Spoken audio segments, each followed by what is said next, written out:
Buenas tardes, mi nombre es María José Monela, soy neumonóloga infantil del Sanatorio de la Cañada y de los consultorios del Kenty Medical en Carlos Paz. Estamos con la doctora Silvina Cipriani, neumonóloga pediatra, que está a cargo del servicio de neumonología del Hospital Infantil Municipal y es secretaria del Comité de Neumonología de la SAP Córdoba. El doctor Fernando Vila, pediatra neumonólogo del Hospital Provincial de Rosario, y Carla Pereira, que es neumonóloga pediatra especialista en trastornos del sueño del Hospital Italiano. ¿Lo empezamos?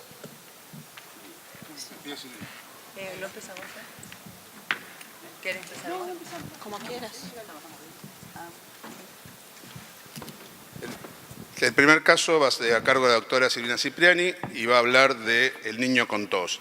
Quiero, mientras ponen la presentación, aclarar que figuraba en el programa la doctora Vivian Lesque, la cual por problemas particulares de salud no pudo concurrir y por eso la doctora Carla Pereira se ofreció, a pedido de Vivian, a reemplazarla y realmente le agradecemos mucho. Buenas tardes, gracias por la presentación. Realmente estar en el escenario donde escuché a Serrat, Sabina, Caetano Veloso y uno hablando de tos. Pero bueno, nos convoca un tema de mucha frecuencia en la práctica pediátrica y bastante problemático porque cuando viene a la consulta un niño que tose, el espectro de posibilidades diagnósticas, de estudios y terapéuticas es muy amplio. Y empezamos con nuestra paciente, que es Lucía, que la vamos a presentar en dos situaciones. Situación A, Lucía, de 9 años, es traída a la consulta por tos que comenzó hace 3 meses. Con este cuadro, ustedes ya me pueden contestar la primera pregunta. Estamos ante un cuadro de tos crónica, tos aguda, tos persistente o tos recurrente. Ya pueden votar. Todavía no voten. Ahora sí.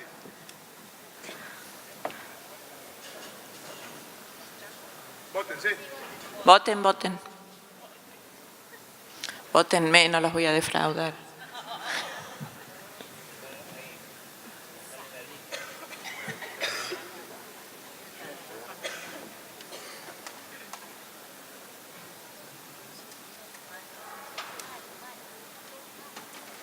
Muy bien, bueno. La opción correcta es la A, tos crónica. ¿Podemos volver a ver los porcentajes o no? Bueno, vamos a hacer como lo más importante cuando uno recibe un paciente con tos es que categoricemos esa tos. Cuando empecemos a clasificarla, a categorizar, se nos van a ir disminuyendo las posibilidades diagnósticas. Según la duración, que es la primera clasificación que tenemos que hacer, podemos hablar de tos aguda, cuando dura menos de 3 semanas, subaguda o persistente de 3 semanas a 3 meses, crónica más de 3 meses y la recurrente es cuando hay por lo menos 3 episodios de tos alternados con periodos libres de síntomas. Quiero aclarar, ayer lo aclaró la doctora Laura Moreno en Rayuela de Tos, que estos límites varían según las guías que uno lea. Las guías británicas dicen tos crónica más de 8 semanas, los americanos y australianos hablan de tos crónica a partir de 4 semanas y nosotros nos quedamos con la regla de 3 semanas a 3 meses, 3 episodios en la recurrente y como Lucía lleva 3 meses de tos, hablamos más de 3 meses de tos, hablamos de tos crónica. Acá tienen el gráfico con el que pueden ver los diferentes tipos de tos según la duración, pero tenemos que seguir clasificando esa tos y ahora vamos según la localización. Ponemos como límite la tráquea, la tos alta es la que corresponde a un lugar de tráquea hacia arriba y tos baja es de tráquea hacia abajo. ¿Cómo determinamos esto? Haciendo toser al paciente en nuestro consultorio. Y para terminar de categorizar el cuadro, nos tenemos en cuenta si hay movilización o no de secreciones, tos seca o tos húmeda. Aclarado esto, seguimos con nuestro caso. Los datos relevantes de la anamnesis del examen físico son que Lucía presenta buen estado general, adecuado crecimiento y desarrollo e inmunizaciones completas. La tos es seca, impresiona baja, y al interrogatorio ustedes se encuentran que se exacerba con ejercicio y la despierta a mitad de la noche, a la madrugada. Hace 3 meses persistente, pero cuando averiguan si antes tosía, dicen que sí, que era una niña que tosía con los cambios bruscos de temperatura. Ya recibió varios tratamientos, amoxicilina, N-acetilcisteína y antihistamínicos, sin mejoría con ninguno de ellos, y no hay convivientes tosedores en la familia. Con estos datos vamos a la segunda pregunta: ¿qué conducta seguirían? ¿Indican claritromicina? ¿La derivan al neumonólogo? ¿La derivan al alergista? No va a haber represalias, pueden contestar lo que quieran. ¿Solicitan una RX de tórax o indican un dextrometorfán, un antitusivo? Pueden votar ahora.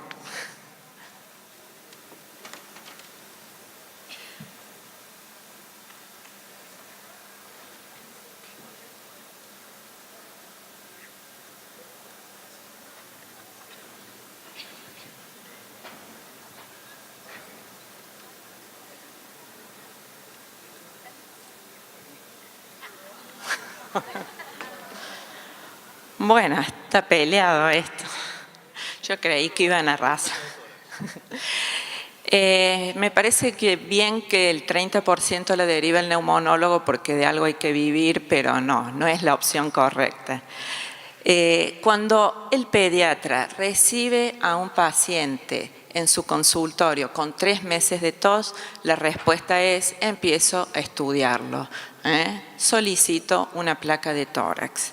Realmente lo felicito por no haber indicado claritromicina ni dextrametorfán empíricamente, pero antes de derivar, por lo menos una placa de tórax tenemos que hacer, sobre todo en un paciente que no está en riesgo de vida, que está en buen estado general, ¿no?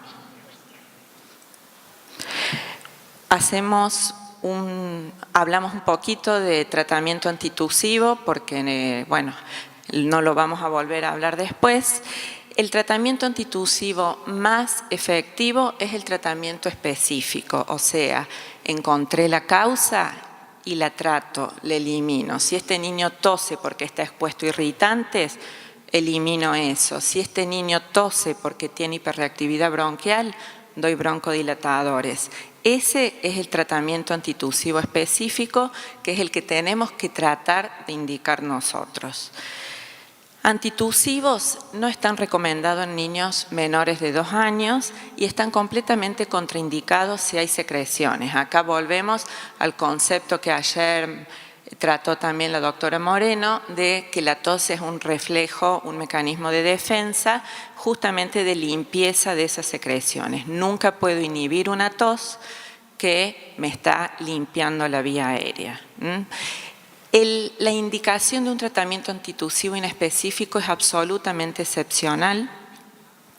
Es cuando no puedo tratar la causa o no la he encontrado y el niño realmente la está pasando muy mal, con mala calidad de vida, no duerme, no come, la tos es emetizante, bueno, hay descrito hasta rupturas costales por tos excesiva. Pero les miento si le digo que en la consulta de 1 año uno indica 2 veces antitusivos mientras está estudiando el paciente. Y después les voy a mostrar algunos reportes de la eficacia que tienen. Acá vienen. Esto es medicación antitusiva por fuera de la receta. Es un metaanálisis, un estudio que publicó Cochrane y está más enfocado a tos aguda, pero dice que en niños antitusivos, antihistamínicos y la combinación de antihistamínicos descongestivos no fueron más efectivos que el placebo. Y 21 estudios reportaron efectos adversos, sobre todo cuando habían tomado antihistamínicos y dextrometorfan, que si uno analiza es una combinación que no debería existir. Por un lado seco las secreciones con el antihistamínico y por el otro inhibo la tos. Pero volvemos con nuestra paciente. Ustedes solicitaron radiografía de tórax y la misma fue completamente normal. ¿Qué diagnóstico presuntivo ya pueden hacer? Rinosinusitis, bronquiectasias, neumonía atípica, tuberculosis o asma. Pueden votar.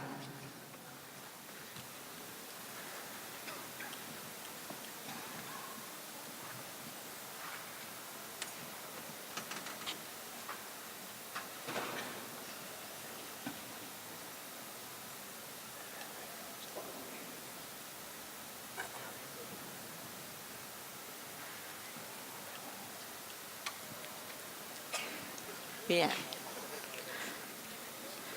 Vamos mejorando. Bueno, la respuesta correcta es la E, es asma. ¿Por qué? Porque es una tos seca.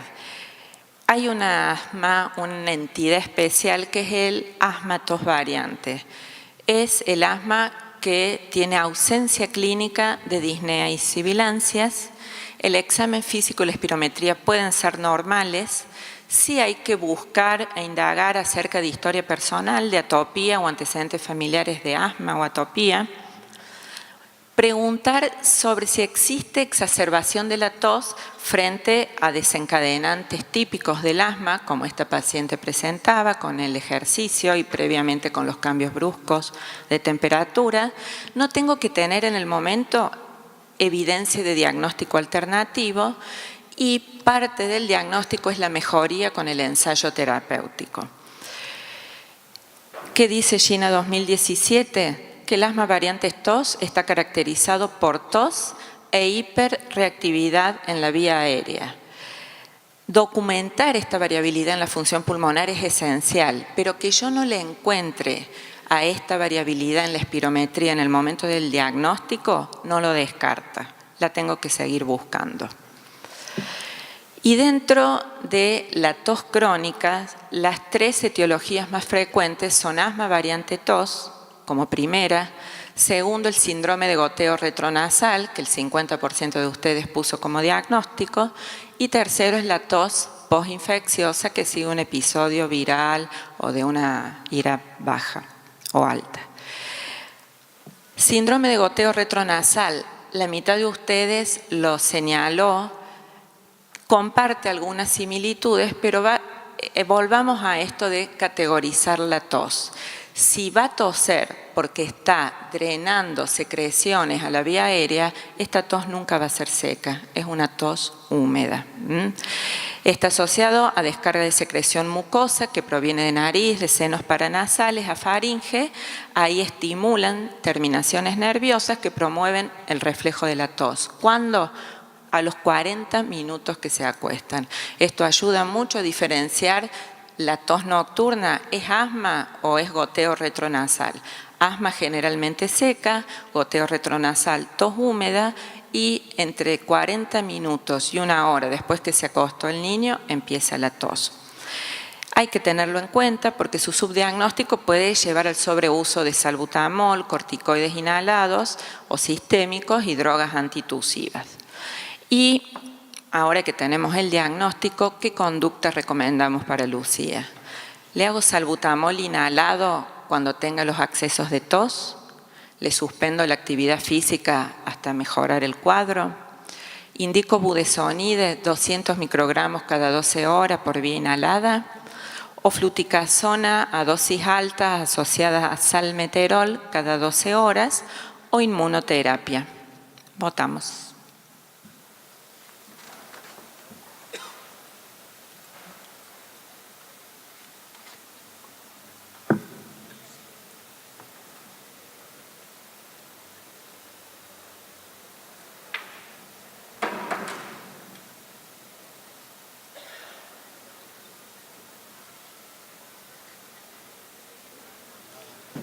¿Qué prolijos que son para votar. Muy bien. La respuesta correcta es: lo trato como un asma persistente leve.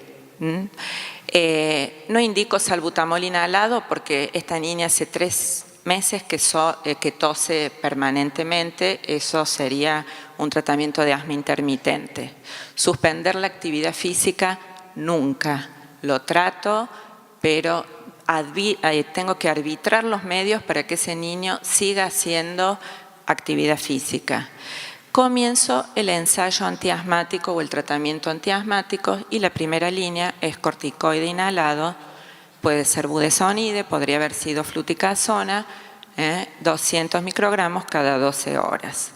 La opción D, que también fue votada, no sería incorrecto asociar un broncodilatador de acción prolongada, pero acá la trampita era que había puesto una dosis muy alta de fluticasona como para empezar con esta paciente. Inmunoterapia, bueno, no voy a hacer comentarios. Lucía inició el tratamiento que ustedes indicaron con corticoides inhalados. Al mes viene a control, trae la espirometría. Aquí pueden observar un dibujo de una espirometría con con una variabilidad importante en la función pulmonar. Eso nos ayuda mucho a apoyar el diagnóstico de asma, pero como dije antes, si no lo encontramos tampoco queda excluido. Y lo más importante es que refiere mejoría de su cuadro clínico con desaparición de la tos.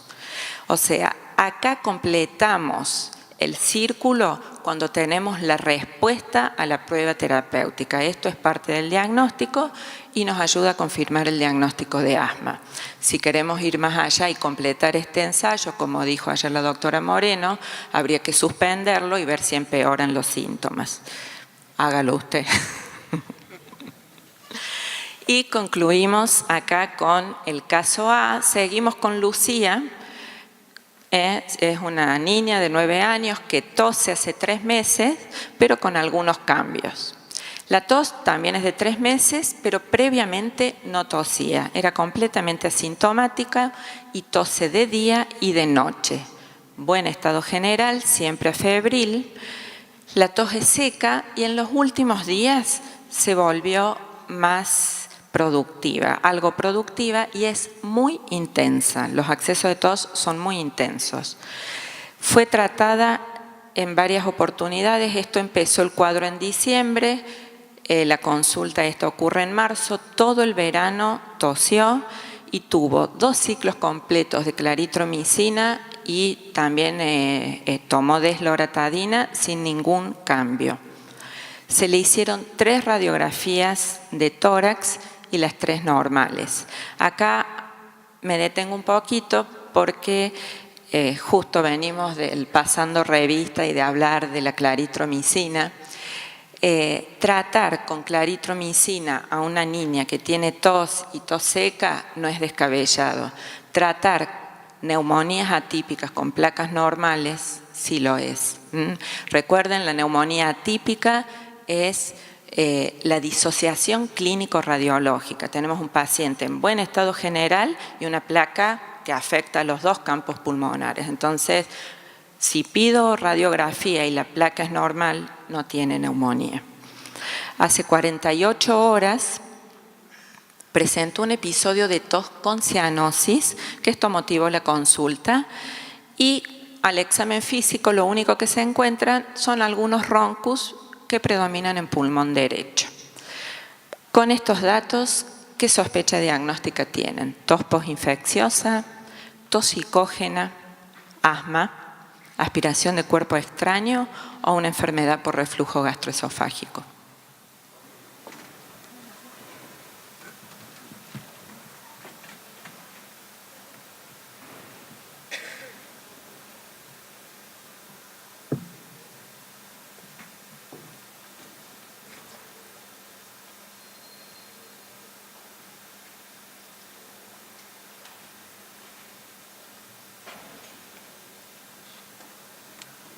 Ya no están, bueno, sí son prolijos, 33-17, 33-17. Vamos con la opción correcta es aspiración de cuerpo extraño. ¿Por qué? Porque hay un dato que no les dije, tiene una trampa, pero así me ocurrió a mí, me lo dijeron al final. La madre refiere que este cuadro comenzó en diciembre, como les contaba, luego de haber ingerido pipas de girasol y haber presentado un episodio de ahogo. Antes de eso voy a volver, a ver, disculpen. Pero me gustaría volver un poco a analizar estos diagnósticos. Tos postinfecciosa fue votada, es una posibilidad, raramente tosen más de 3 meses y se suele encontrar el episodio infeccioso y febril previo. Esta niña siempre estuvo febril. La tos psicógena es un diagnóstico a contemplar, pero tienen una característica muy típica. Lucía tosía día y noche. La tos psicógena, lo típico es cuando el niño se duerme, deja de toser. Asma, ya estuvimos hablando hace un rato, esta niña empezó bruscamente con los síntomas sin ninguna historia previa y la enfermedad por reflujo gastroesofágico no tiene la edad, la niña tenía buen estado general y es típicamente una tos nocturna. Con este antecedente de la ingesta y ahogo con la semilla de girasol, ¿qué conducta recomiendan en este momento? Comenzamos antibióticos vía oral, damos un ciclo de corticoides y kinesioterapia, solicitamos una broncoscopía a la brevedad, realizamos una radiografía de tórax en decúbito lateral o solicitamos un TAC de tórax de alta resolución con reconstrucción de vía aérea. Pueden votar.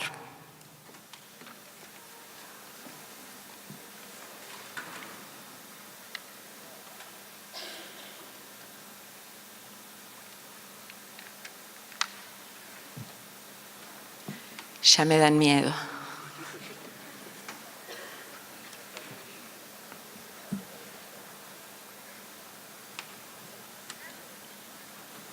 ¿Cómo vamos?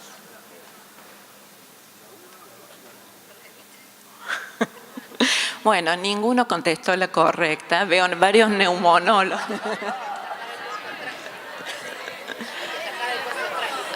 ¿Cómo? ¿Votan por la 3? Sí. Bien, bárbaro. Perfecto. La respuesta correcta es esa. Debo plantear una broncoscopía a la brevedad.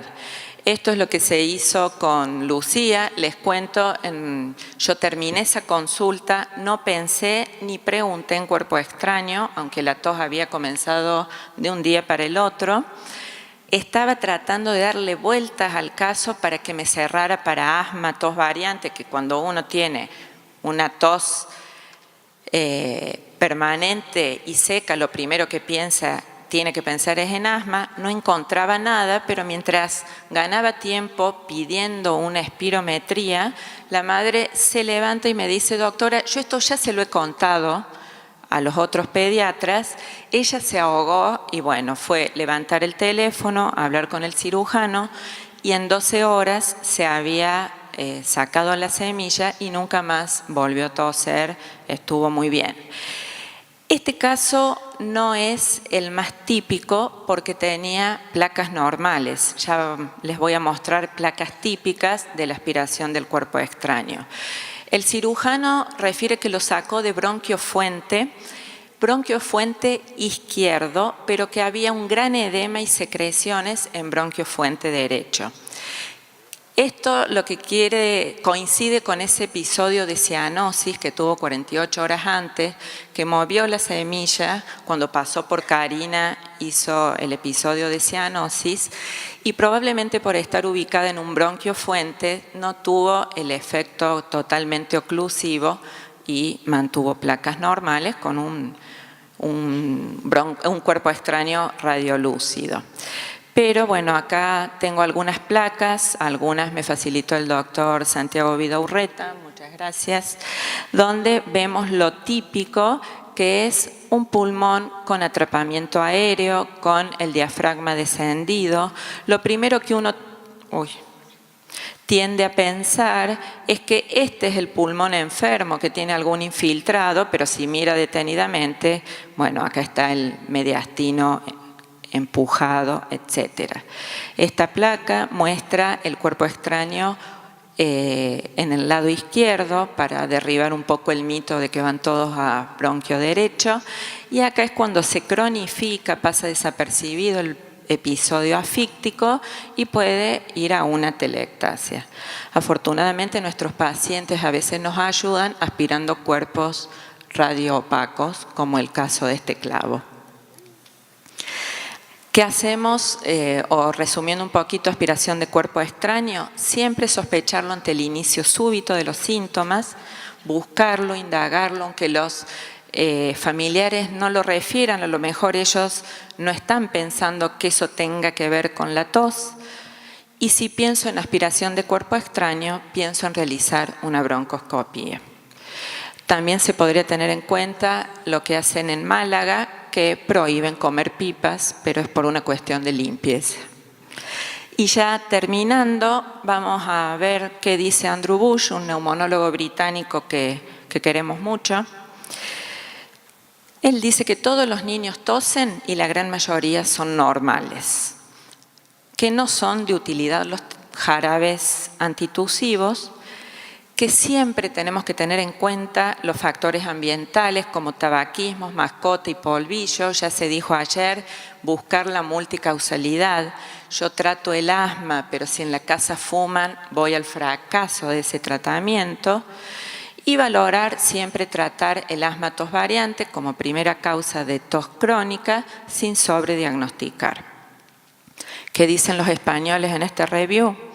Que el tratamiento hay que realizarlo en función de la etiología, que en el 80% de los casos podemos encontrar etiología y si la encuentro y la trato voy a tener éxito en el 90%.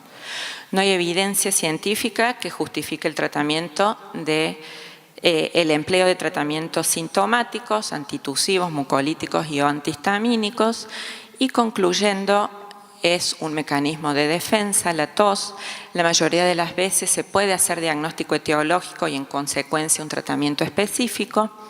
En niños con tos crónica seca, si la edad lo permite, siempre como primera línea solicitar radiografía de tórax y función pulmonar, apuntando a asma tos variante, y en el niño con tos crónica, productiva y purulenta, siempre hay que estudiar, porque es el niño que puede tener fibrosis quística, enfermedad pulmonar crónica, una inmunodeficiencia.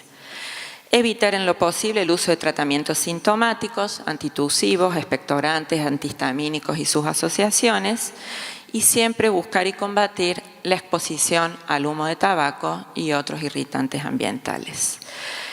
A modo de regalo, les muestro cómo es Córdoba con sol. Se lo debemos para la próxima. Gracias.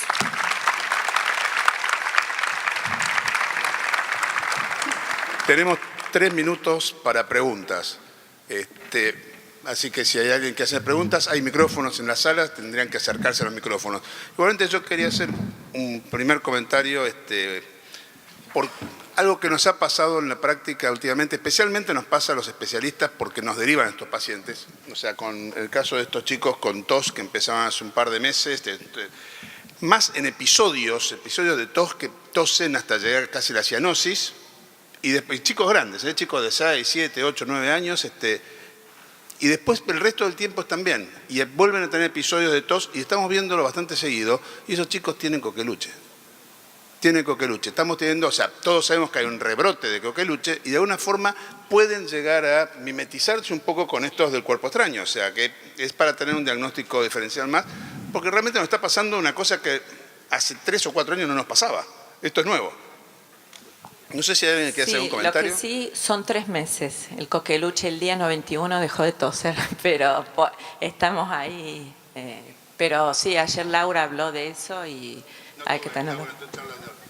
No tuve. Ahora sí, por favor, el micrófono, ahí lo tiene.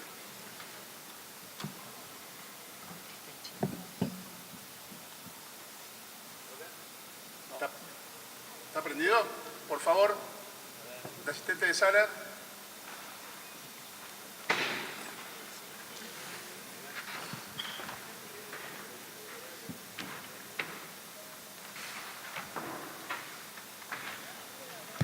Sí, ahí está. No, yo quería agregar que cuando uno sospecha cuerpo extraño, lo primero es pedir una teletora en inspiración y en expiración. Y en expiración, entonces el tórax enfisematoso queda completo y el otro se achique. Nada más. Sí, acá, Santiago. Sí. Allá Ya tenemos una primera. Ahí está. Hola, buenas tardes. No, mi pregunta es muy básica. En cuanto al goteo retronasal, además de la solución hipertónica al 3%, ¿sugieren la nebulización? ¿Tiene alguna evidencia? ¿O sugieren algún otro tratamiento? Porque es la consulta que tenemos 90% de las veces y que no tenemos buenos resultados en general. Gracias. No, nebulización nunca, en lo posible. Depende, porque es múltiple, son múltiples las etiologías del síndrome de goteo retronasal. Puede ser una rinosinusitis bacteriana y el tratamiento va a ser antibiótico. La causa más frecuente es la rinitis alérgica y bueno, el tratamiento de acuerdo a la edad, pueden ser corticoides intranasales, antihistamínicos y cuando es un resfriado común generalmente no va a dar una tos crónica, es la tos aguda que está perfecto la solución al 3%. La última pregunta, doctora. Buenas tardes. Yo tuve un caso de un paciente asmático, medicado con corticoides inhalados y demás, que estuvo casi 15 días con tos, que ya no podía ni dormir y ya no sabía más qué hacer. Consulté con un neumonólogo y me dijo que seguía un día más con esa tos, indicar un jarabe con un derivado de codeína. No sé qué piensan en eso. Gracias. En general, o sea, creo que hay dos cosas que no se llevan, que son el asma y la codeína. O sea, te diría que son mecanismos opuestos. No estoy juzgando la conducta del neumonólogo ni nada por el estilo. Los asmáticos pueden, independientemente de su enfermedad asmática, además de eso, tener tos irritativa por una enfermedad viral como cualquiera. Entonces, acá los casos, supuesto que se me ocurren, uno es que no esté bien controlada el asma, lo cual no creo que sea la causa, porque, o sea, tose todo el tiempo y en forma irritativa, entonces, ya pensaría más en que de alguna forma tiene alguna sobreinfección viral o tiene alguna comorbilidad, ¿sí? Ese chico, aparte de asma, puede tener un reflujo, puede tener algún otro tipo de causa de que le produzca tos. Pero la verdad que frenar la tos con codeína no es de las mejores, en principio, teóricamente hablando, y no con el chico tosiéndome acá adelante, no es de las mejores situaciones que uno puede ver. No sé qué opina el resto. Bien, pasamos al próximo caso.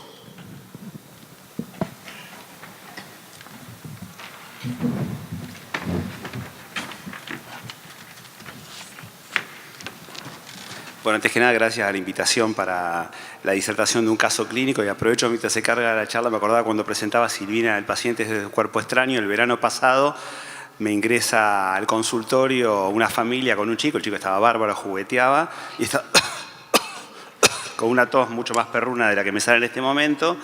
Y apenas se sienta, una familia muy bien, muy canchera, qué sé yo, el padre se sienta, me dice, no, porque está hace 3 meses, creo que fue para el verano, había empezado con esto, no para de toser, todo empezó cuando fuimos a comer, estábamos comiendo, los chicos comían, corrían, y se puso abajo de un ventilador que estaba lleno de bichos, y ahí se ve que se ahogó y empezó a toser, yo le decía a la guardia y sacaron placa, bueno, me contaba y yo ya me quedé tildado con eso y le digo que sinceramente no escuché más nada de lo que me contaba, bueno, terminan y lo vi, mire, digo, su hijo todavía no lo revisé. Pero su hijo tiene un cuerpo extraño. O sea, su hijo se tragó algo, comida, bicho, algo tiene, y lo tiene hace 3 meses. De entrada, primera consulta, ni me conocían, me miraban como una cara, como si yo estuviera fumado realmente. Bueno, seguimos con el interrogatorio, el examen físico, normal, no tenía nada, las placas que traían normales realmente. Bueno, le digo, acá lo tengo que internar, gente de afuera, bueno, todo problemático. Y me dice, ¿usted qué tan seguro está, doctor, que mi hijo tiene un cuerpo extraño? Entonces, nunca lo hice en mi vida, pero me salió bárbaro. Agarro y le digo, ¿usted ve esta mano? Porque sentí que me estaban como faltando el respeto. Le digo, ¿usted ve mi mano? ¿Cuántos dedos tiene? 5. Si su hijo no tiene nada, yo me corto un dedo mañana. Y los que me conocen saben que se lo dije. El tipo me miró y dijo, bueno, doctor, fueron, se internó, le hicieron endoscopía la mañana siguiente, por el ayuno le sacaron, tenía un pedazo de bicho con reacción inflamatoria, esos grandes que están en la luz y todo. Cuando voy al otro día, que ya le daban el alta, me dice, doctor, yo me quedé pensando en usted. Dice, cuando usted me dijo, me quedé pensando más que en el bicho, en el dedo. Y me dice, le hago una pregunta, si mi hijo no tenía el cuerpo extraño, ¿se hubiera cortado el dedo? Ni loco. Le digo, la verdad que ni loco. Pero bueno, es porque la anécdota es esta, que si uno lo piensa, como le dijo Silvina, le tenemos que hacer. Es invasivo, pero hay que hacerlo. Así que bueno, vamos a pasar a otro tema que nos toca, que es el tema del lactante con sibilancia. Vamos a presentar un caso clínico de un niño de 11 meses de edad que consulta por cuadros recurrentes de obstrucción bronquial, que los comenzó a tener de los 2 o 3 meses de vida, habiendo presentado un episodio por mes en los últimos 6 meses. Muchos de estos cuadros fueron vistos en guardias pediátricas. Estuvo internado hace un mes por uno de estos cuadros obstructivos moderado, con oxígeno por 3 días, por lo que refiere la madre.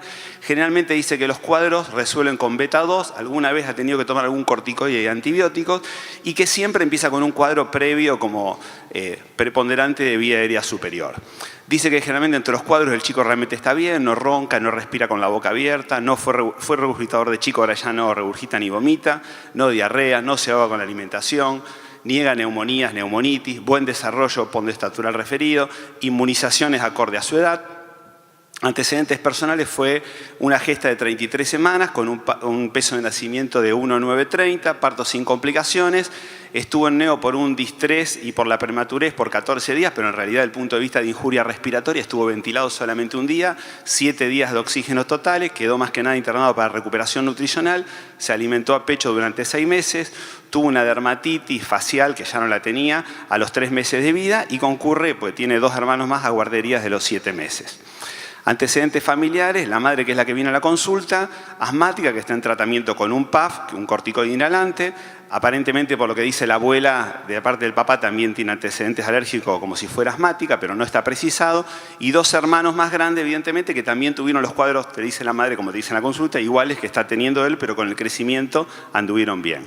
Niegan tabaquismo, niegan tuberculosis y desde estudio nunca le habían pedido nada, solo refiere que tiene una placa de tórax de hace un mes, que le dijeron los médicos que la vieron que eran normales, pero bueno, como te pasa siempre, no la traen. Al examen físico, peso, la madre era peticita, el papá también era peticito, o sea que el chico mucho no va a regalar, pero tiene un peso de 9 kilos, con un percentilo de 10 a 25, la altura acorde, buen estado general, una rinitis serosa intrascendente, no tenía estridor, la auscultación normal y saturometría 98%. Por lo tanto, tenemos un niño que desde los 2 o 3 meses empezó con obstrucción bronquial recurrente, un episodio por mes los últimos meses, el último mes estuvo internado, resuelve los cuadros generalmente con beta 2 y corticoides, tiene antecedentes de rinitis, crece bien, aparentemente asintomático entre los cuadros, el factor neonatal no parece ser un factor preponderante, antecedentes de una dermatitis, antecedentes familiares de asma. Buen estado general, examen físico normal.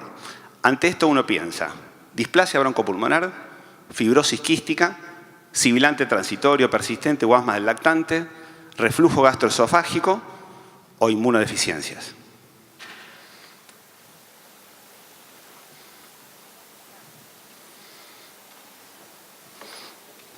Laura dice que es fácil, voten, o sea que es fácil. Tienen que votar todos la correcta, según Laura.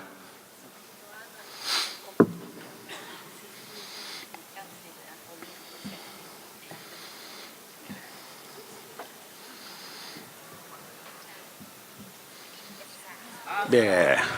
Votó Laura sola, parece. Bueno, bien. Ahí estamos, espera. Bueno, me marcó un montón, parece, ¿no? Ahí está. Bueno, la respuesta correcta obviamente es la 3. Lo felicito, se ve que no le doy muchas chances. Y uno, en base a esto, ¿por qué puede plantear? Porque como decía Castro Rodríguez, ustedes tienen un paciente que tiene, más allá de la gravedad, 3 episodios de sibilancia en no habiendo cumplido el año de vida, cumple criterios mayores de antecedentes de eczema, madre con asma bronquial, por lo tanto puede ser definido tranquilamente como un asma probablemente del lactante, porque tiene criterios que justifican, y tal es así que cuando tenemos los criterios de API positivo, un lactante con API positivo tiene 7 más riesgo de tener asma que otro que no tiene el API positivo. En base a esto, uno podría plantear, son infinitas las posibilidades desde el punto de vista de lo que uno se le puede ocurrir para plantear, pero uno podría plantear que al paciente le pide un hemograma con un dosaje de inmunoglobulinas y un test del sudor, una nueva placa de tórax, dado que la madre no se la trajo, un amentonazo y cagum porque a veces tiene rinitis, piensa en un trastorno de glutorio, entonces pide por las dudas y descartando también reflujo, video de reducción y pHimetría, un ecocardio por las dudas por la neo si no tiene una hipertensión pulmonar, o piensa que porque estuvo intubado puede tener una estenosis subglótica y le hace una endoscopía respiratoria.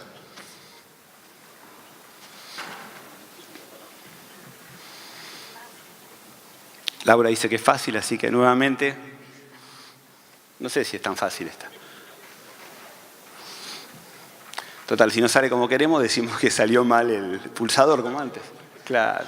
¿No anda vila o no anda el botón? No hay muchas posibilidades acá.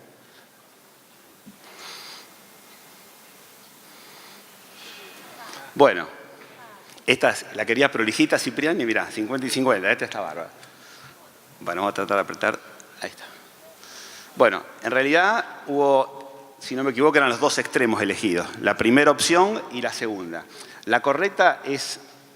Sí, la correcta, gracias. Yo pagué en forma extra, así que les agradezco que me rebobinen las imágenes. Si ustedes quieren que se las pasen, con un adicional se las van pasando los chicos. No, les agradezco porque ellos me hicieron que funcione, creo, un estudio que tenemos después del paciente. Desde el punto de vista de la metodología diagnóstica, esto realmente es sumamente discutible. La primera opción uno la podría justificar desde el punto de vista de que es un lactante sibilante recurrente donde uno tiene una encrucijada de métodos diagnósticos que nos van a facilitar para descartar un montón de patologías, pero alguien me hubiera podido decir y no le pido nada, porque en base al API positivo podría ver la placa de tórax que la madre no me trajo, no le pido nada. La segunda opción, que incluía el pedido de la radiografía de tórax, no estaba mal pedir la placa, pero lo que estaba súper de más a esta edad era una mentonasa y un cagum. Las opciones 3 y 4 no se consideran. Y las 5 en realidad yo hubiera podido pensar, si bien tuvo un solo día, hemos tenido algún paciente raro que haya tenido alguna estenosis subglótica por la intubación por un solo día de RM, es raro, pero podría ser, el chico no tenía estridor, o sea que no estaría avalado en primera instancia pedir una endoscopía respiratoria en este paciente. Le decía que justificamos a lo mejor el pedido, que en un chico más grande a veces no lo haría, porque en esta edad tenemos un matete de lactantes sibilantes con distintas patologías que lo pueden dar. En base al diagnóstico que uno pensó, ¿qué opción terapéutica uno podría evaluar?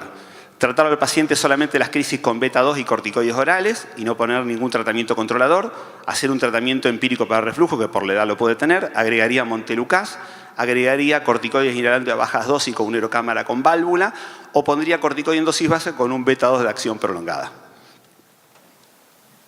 Laura va a decir que es fácil, así que voten todos. Lo tratamos de hacer divertido ya que estábamos todos cansados a esta hora, así que...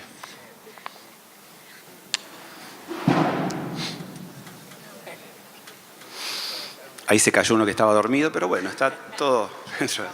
El estado de salud es óptimo, sí, está todo bien. Sí. Hay muchos pediatras, así que... Bueno, bárbaro. Respuesta correcta, estamos todos de acuerdo, fantástico. Entonces uno seguía en cuanto a la opción terapéutica, pensando que este paciente se encontraría en el paso 2, digamos así, si lo considera como un asma del lactante. Y la indicación sí es importante que uno tenga claro que las opciones terapéuticas es un corticoide inhalado a dosis baja, como sea el budesonide 200 o fluticasona 100, esta edad, no dosis importante. Obviamente que la última opción, que era corticoides a dosis baja con broncodilatador de efecto prolongado, no tendría indicación, primero por la edad y segundo tampoco, así fuera más grande, por la severidad. Bueno, el paciente vuelve a controlar a los 3 meses, sigue creciendo bien, refiere solamente un episodio de catarro sin sibilancia. La madre dice que el pibe está bárbaro y que hace 10 días, por lo menos lo que me dijo a mí, que no le viene haciendo más nada. Al examen físico normal, algunos rales bivasales, pero realmente sin obstrucción, satura 97% y trae los estudios pedidos. El hemograma es normal, 5.800 blancos con eosinófilos por encima del 4%, lo cual también avala un poquito más la etiología alérgica, un inmunológico normal, una IG elevada, test del sudor con un valor totalmente normal, una placa de tórax, otra vez lo mismo, cosa que nos pasa, otra vez no trajiste la placa de tórax, que no sabe si no la trajo porque se olvidó, no la encontró, no la buscó, etc. En base a esto uno revisa la técnica aleatoria, le explica a la madre la necesidad de que se tiene que seguir controlando el paciente, le suplica que busque la placa nueva, pero no confiando en que la traiga, le vuelve a pedir una nueva y lo cita a control en 2 o 3 meses. Ahora, dado que el chico anda bien, ¿qué hacemos? Continúo con lo que hizo la madre, suspendo el tratamiento y veo la evolución, mantengo el tratamiento como venía, agrego Montelukast por las dudas, agrego lisados bacterianos o le paso a la otra opción que es corticoides inhalado con beta de acción prolongada.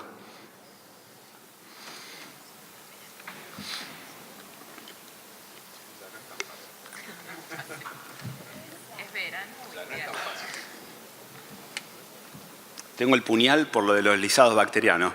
Si sale lisado bacteriano, acá se termina la presentación. Opción 4, díganme que se equivocaron.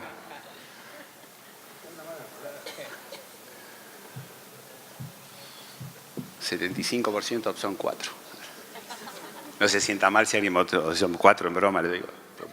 Ahí está, ¿no? 40%. Bueno.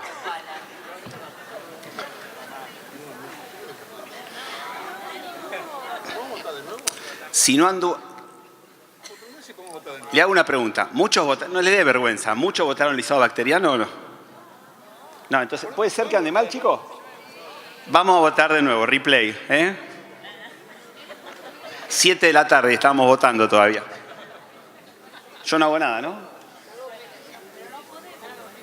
Se ríen más ellos allá atrás que nosotros acá, te digo. Yo no sé si me ven de perfil y causo más gracia de perfil que de frente. Voten.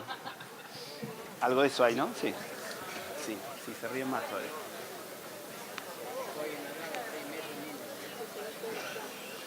Ya hablamos tanto que nos olvidamos que tiene el chico, de todas las pavadas que estamos diciendo, pero bueno, es un poco la idea.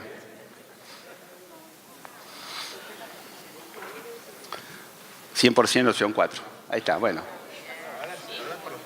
Suena un poquito más elegante. Algo mal hice ahí, ¿o no? A ver.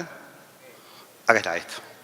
Entonces, la primera opción, que era suspender el tratamiento que algunos habían elegido, me parece que a los 2 o 3 meses de tratamiento, si es una época otoño-invernal, en un paciente que tenía sintomatología frecuente, con un antecedente hace un mes antes que lo mediquemos, que había sufrido una internación, ese paciente tiene que continuar con medicación preventiva. Incluso hasta es discutible si el primer verano se lo puedo suspender, lo puedo continuar un tiempo o no, pero si lo suspendo sería con un poquito más de tratamiento. Obviamente uno tiene que reforzar la efectividad de que la madre cumpla el tratamiento, implicarle de que se quede tranquila de que no tiene riesgo la corticoterapia, que es una dosis baja y que si el chico anda bien, seguramente más adelante lo suspenderemos. Entonces se va con la idea que tiene que seguir haciendo la medicación. El problema es que el chico volvió recién a los 2 años de edad. 9 meses después del último control, dice que sigue creciendo bien. Lo que sí dice que los broncoespasmos anduvo bárbaro. No sabemos si le siguió haciendo una medicación preventiva o no, dice que sí, pero que estuvo un montón de veces en la guardia por cuadros catarrales y fiebre y que le diagnosticaban como que tenía ahora sí bronquitis y neumonía, que tomó un montón de veces antibióticos, kinesio y que está repodrida de darle antibiótico y que el chico no se le cura más. Al examen físico no estaba obstructivo, sí saturaba bien, pero tenía algunos rales más localizados a nivel de la base derecha y por fin las radiografías. Trae la primera radiografía que yo había pensado que no la tenía y realmente la tenía, donde se visualiza, si ustedes ven acá, ¿se ve la flechita? Sí. Esto sería la silueta derecha del corazón y acá ven una imagen que seguramente puede haber pasado desapercibida en alguna guardia cuando la vieron, que tiene una imagen como una doble imagen. ¿La ven claramente ahí o no? Como que impresionaría una imagen que uno podría pensar si no es alguna imagen de tipo atelectásica por la localización, o sea, no es lóbulo superior porque sería arriba, no es lóbulo inferior porque estaría haciendo silueta con el diafragma, o sea que si está acá, daría para pensar en algo de compromiso del lóbulo medio. Por las dudas y para reafirmar esto, nos trae la próxima radiografía, donde asevera mucho más que probablemente es el compromiso del lóbulo medio, ver imágenes condensantes, más compatible con imágenes de tipo atelectásico. Si uno ve la imagen en el perfil, todo lo que vemos, acuérdense, sobre el corazón es lóbulo medio, tiene poco compromiso del lóbulo inferior, prácticamente nada, y ven una imagen de una radiopacidad, que la primera es una imagen más cóncava, la de abajo, o sea que eso avalaría más para atelectasia, no tanto la de arriba, que parece una imagen un poquito más convexa. Otra placa, la última, la de 18 meses, un poco más limpia que las anteriores, pero realmente son radiografías feas. Esta de los 3 meses después también, antes que venga. Por lo tanto, ¿cuál es la conducta terapéutica? Duplica la dosis de corticoide, porque piensa que a lo mejor no está haciendo bien el tratamiento, hay que reforzar el tratamiento antiinflamatorio, kinesio y acitromicina. Agrega Montelukast, esta me la hizo Castro Rodríguez a la segunda. Agrega Montelukast, ya veo que está José acá y se enoja. Montelukast, que no lo quiere, kinesioterapia y acitromicina. suspende todo porque le parece que el chico no tiene asma, agrega beta-2 de acción prolongada o mantiene los corticoides pero solicita la brevedad de estudios complementarios. Y C, lisados bacterianos. No, esa no es la... Votamos.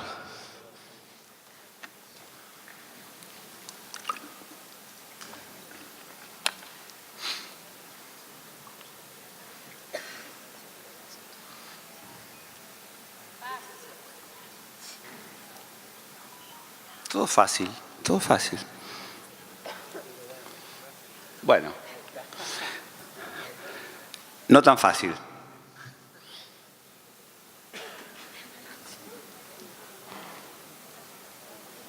Bueno, fueron los dos extremos. Realmente el hecho a esta edad de duplicar la dosis de corticoide inhalante no estaría justificada. Sí tengo que un paciente está, a lo mejor, pensar en reforzar el tratamiento, ya sea duplicando la dosis, agregando montelukast, eso se puede discutir, pero en un paciente que está obstructivo, este chico estaba más que nada catarral, o sea que por más que yo le aumente el corticoide, lo catarral no se vamos a solucionar. Y lo segundo, que avala más todavía el hecho de no pasar para aumentar la dosis del corticoide, sino de tratar, buscar un estudio que le está pasando, que tiene imágenes persistentes de, más que nada de tipo infecciosa, secundaria, probablemente atelectasias o infectadas a nivel del lóbulo medio. O sea que con aumentar solamente el tratamiento y no usar un método complementario nos quedamos cortos desde el punto de vista de la evaluación. Por lo tanto, sabiendo que al paciente tengo que estudiarlo, esta no es tan fácil. Sospecho que el chico se me está broncoaspirando, entonces le pido una pechimetría y por las dudas una videodeglución. Digo, tiene test del sudor normal, pero hay formas raras. Le pido un genético para fibrosis quística. Esa imagen para mí es una malformación pulmonar. O no la tenía y se secueló y le hago una tomografía. O pienso, ese chico se tragó en algún momento, como el de Silvina, un cuerpo extraño, no lo pesquisé, o tiene alguna obstrucción endoluminal que le está determinando la imagen de obstructiva de atelectasia, o pienso en alguna malformación de la vía aérea y pido una endoscopía respiratoria con lavado bronquialveolar. O no tengo la menor idea y lo derivo.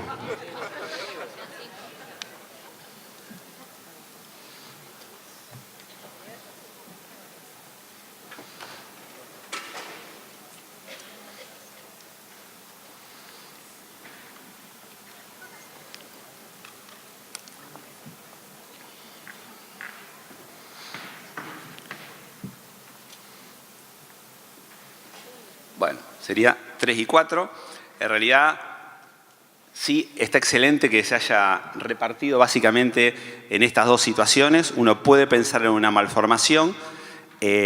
La malformación por ahí pulmonar, no digo que no la puede tener, pero la primera placa que tenemos, que es una imagen más que nada de atelectasia del lóbulo medio, no tiene una imagen tan amplia. Con las otras 2 o 3 radiografías posteriores, uno de entrada puede pensar en una malformación, pero parece una imagen como demasiado grande, pero para pensar en una secuela, por ejemplo, que se obstruyó, se secueló, no estaría mal hacer una tomografía, y de hecho la tomografía también la tiene pedida después, así que se la voy a mostrar.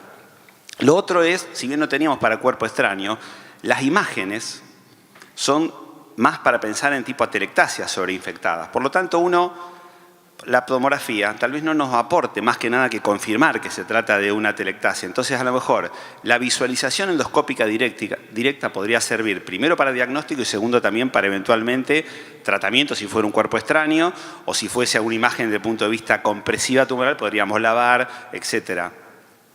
Por lo tanto, lo que se hizo en este paciente fue una endoscopía respiratoria.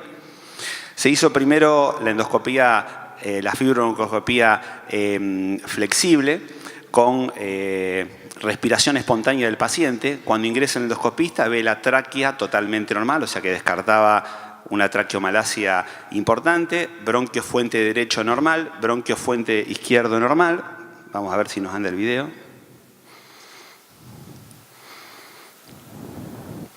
Y cuando ingresan, tráquea carina normal, ingresa al bronquio fuente derecho. Miren acá donde tengo la flechita. Se ve burbujeante, ¿lo alcanzan a ver ahí? El bronquio del lóbulo medio burbujeante y tirando moco y secreciones para todos lados, porque ese bronquio estaba colapsado. Entonces entran, lavan, el diagnóstico obviamente en este caso, una tipo estenosis de este punto de vista, es lo que nosotros llamamos una bronquiomalacia del bronquio correspondiente al lóbulo medio. Les pongo de nuevo las imágenes. Le agradezco a los chicos de la parte técnica, pues no lo podíamos pasar y ellos me solucionaron el tema. No tengo la imagen del flexible, pero esta imagen ahí es bien evidente.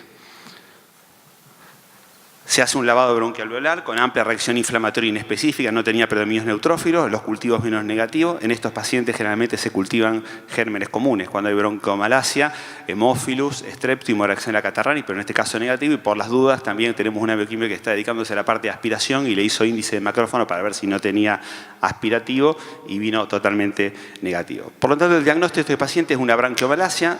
La bronquiomalacia básicamente es una patología que se caracteriza por una flacidez y facilidad al colapso de la vía aérea, donde esté localizado la patología a nivel bronquial. Puede estar asociado a la traqueomalacia, o sea que puede haber traqueobronquiomalacia.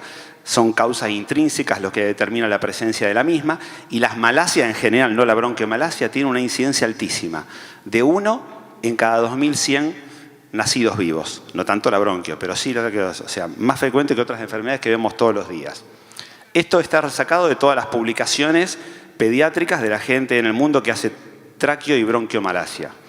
Los síntomas pueden variar como tiene el paciente, desde sibilancias recurrentes a infecciones recurrentes de las vías respiratorias bajas.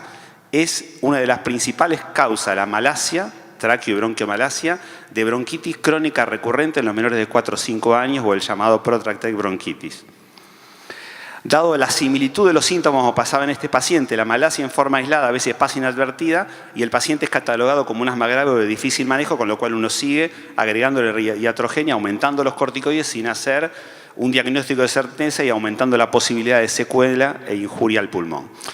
Se hizo la tomografía, en la tomografía tiene imágenes también acá, esto es algo de colapso y algo de grasa periquipárquica, y tienen las imágenes que también veíamos, en mayor o menor medida, fue hecha una instancia posterior a las radiografías que veíamos desde el punto de vista del colapso de la vía aérea. Por lo tanto, cuando la evolución del paciente no es satisfactoria, no tenemos que insistir en duplicar o aumentar el arsenal terapéutico, sino en tratar de pensar si el diagnóstico que teníamos fue el correcto. Y hay un artículo del año pasado de la American Thoracic Society en el cual hace una revisión de los lactantes recurrentes de mala evolución, a la cual le pongan la medicación y el chico no mejora, como sería este el caso, en la cual se analizan los pros y contras de los distintos métodos complementarios que uno tiene que hacer. La endoscopía respiratoria figura dentro de ellos, teniendo un rescate de positividad del 30%, ya sea por malformación de la vía aérea, y desde el punto de vista de la misma que acompaña al lavado bronquialar, hay un rescate todavía más importante, bacteriológico, de un 40-60% de los casos. pHimetría con una amplia oscilación entre 40 y 90% y videodeglución sobre todo en pacientes con problemas neurológicos. Bueno, muchas gracias.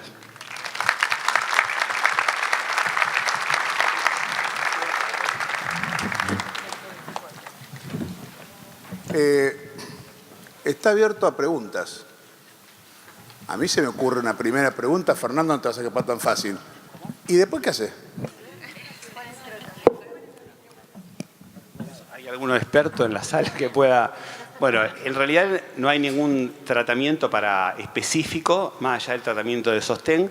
Este chico es mucho más grande, ahora tiene 5 o 6 años, sigue con imágenes patológicas, no volvimos, el endoscopista no consideró necesario hacer un lavado bronquialar, está con tratamiento inhalante a muy bajas dosis, usa 200 en el día con 5 o 6 años, el chico anda muy bien.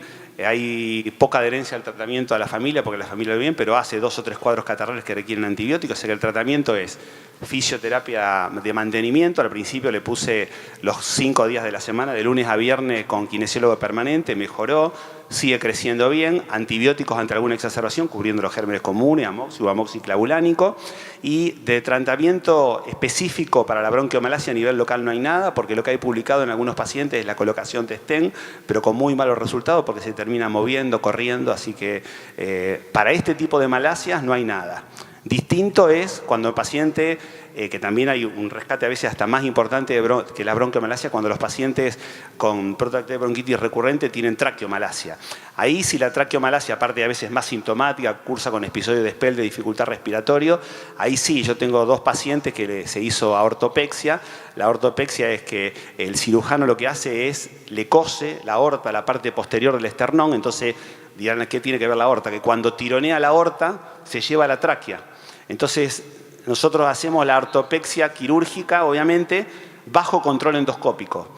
Entonces, el cirujano va tirando la aorta y mientras el endoscopista le va mirando y le dice, acá está bárbaro, porque a veces el tipo la corre toda la aorta, lo suturó, salió y el pibe sigue tosiendo igual. Entonces, para traqueomalacia, en 2 pacientes severos, pero más que nada por episodios afícticos, anduvieron bien con aortopexia. Pero para este chico solamente el tratamiento es sintomático, ¿no? Inmunización, vacunas, crecimiento. Nada más. Doctora. Sí, yo tengo una duda con la fluticasona, que por ahí lo hago siempre mal. La dosis, yo sé que en la China figura 100 cada 12. Si usamos 125 en estos chicos para dosis baja, ¿está muy zafado? 125 cada 12. Te explico por qué. Vos tenés la dosis de fluticasona que nosotros tratamos de usar es de 100 en el día. Por lo tanto, generalmente la usamos cada 12 horas. O sea que vos le pones 50 a la mañana y 50 a la noche. Si vos querés usar con esa posología 2 veces al día, la de 125, pasaríamos a 250 en el día. La otra posibilidad, la tercera, sería usar una vez al día la de 125, pero no es lo que normalmente hacemos. No, hay otra también explicación, o sea, está bien lo que dice Fernando, y, o sea, independientemente de eso, hay 2 cosas diferentes que son la dosis que tiene emitida y la dosis, o sea, la dosis que carga y la dosis emitida. Entonces, es muy habitual ver que la dosis de fluticasona en vez de 125 es 122, o sea, o 112, o sea, que es la dosis que ellos ponen porque es la dosis emitida, no la dosis que viene en el canister. Pero bueno, o sea, eso es lo que a veces nos hace ruido con la diferencia de las dosis. Volviendo al paciente, o sea, la tomografía muestra una imagen de atelectasia con bronquio permeable, que no es una cosa que sea muy frecuente de ver, pero que lo tenemos. Y la verdad que, o sea, es un problema importante. Yo creo que este es uno de los pacientes en los cuales quizás está indicada, y acá empezamos a hablar un poco más o sea, lo que cada uno haría artesanalmente, porque no hay tratamientos muy... Pero personalmente yo creo que este chico sí utilizaría algún antibiótico en forma, una profilaxis antibiótica 2 veces por semana o 3 veces por semana con un macrólido o alguna cosa por el estilo. Y por otro lado, o sea, el riesgo de este chico es que se infecte eso y termine y que se cuele más. Y termine una lobectomía. Tiene todo para ser un síndrome del lóbulo medio, ¿entendés? El ISO no se lo indiqué yo, en realidad el endoscopista, que es también neumonólogo, él usa mucho en los catarrales crónicos, con tráqueo, sin tráqueo, la citromicina. Y la usó no por indicación mía, pero la usó. Y no tuvimos buenos resultados. Realmente ahora está usando 2 o 3 antibióticos por año. Anda bastante bien, pero la placa no es limpia nunca. No la va a limpiar. No la limpió nunca. No la placa está ahí y siempre la mirás pensando. Y no tiene actualizado... El tema es que no se sobreinfecte eso. Sí. Y haga una supuración, etcétera, ¿no? Severa. Bueno, estamos a tiempo por la edad de hacer después una tomografía nueva. ¿Sí? Perdón, doctor. Gracias por la presentación, muy buena. Si nosotros tenemos un paciente sibilante lactante, como venía presentando usted en el caso, y se comienza a tratar con budesonide con 200 microgramos, ¿cómo se continúa este tratamiento? Porque una de las consultas muy frecuentes de los padres es, ¿va a estar toda la vida con corticoide? La respuesta si estar toda la vida o no, uno no le puede asegurar cuánto tiempo. Si uno tiene que tener una estrategia mental, entonces suponete que el chico me consulta en marzo. Viene con obstrucción bronquial cada 2 meses o cada mes y medio, le pongo corticoide delante baja, controla los 2 o 3 meses, el chico sigue bien, se lo mantengo durante esa época otoño-invernal y en un paciente que estuvo bien, no tiene antecedentes severos de internación, puedo plantear a lo mejor el primer verano, ver de suspender la medicación y veo si la continúo después del año que viene según la evolución. Ahora, en un paciente que a lo mejor lo estoy viendo hace 2 o 3 meses, lo veo en la mitad del invierno y sale de una internación, a veces ahí es más discutido. Esto depende de la práctica de cada uno y cómo lo ve el paciente, pero si yo le pongo la medicación preventiva en agosto, a lo mejor ese verano no se la suspendo y la sigo haciendo. Ya cuando llego después de estabilidad, 6 meses, 8 meses que el paciente está muy bien, estoy autorizado como para evaluar, suspender el tratamiento y con control estricto ver la evolución. Muchas gracias. En honor al tiempo, vamos a pasar al próximo caso. Gracias, Fernando.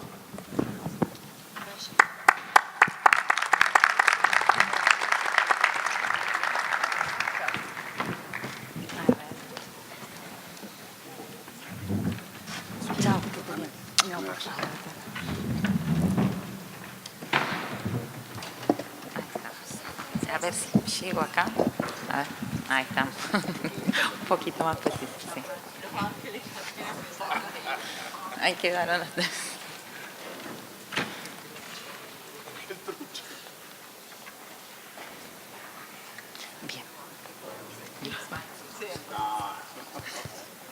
Perfecto. ¿Y esto ya está? Hola. Sí. Paso de acá, ¿no? Perfecto. Bueno, buenas tardes. Mi nombre es Carla Pereira. Bueno, como me presentaron acá, neumonóloga, especialista en trastornos respiratorios del sueño. Vengo en lugar de la doctora Lesque, que no pudo estar presente. Y bueno, vengo en representación también del Hospital Italiano. Bueno, este es un paciente de 3 años de edad que consulta por primera vez al servicio de clínica pediátrica refiriendo ronquidos y pausas respiratorias de 6 meses de evolución. La madre se encuentra preocupada porque en el último año nunca se le fueron los mocos, que respira todo el tiempo por la boca y esto empeora las pausas y los ronquidos respiratorios y las pausas respiratorias.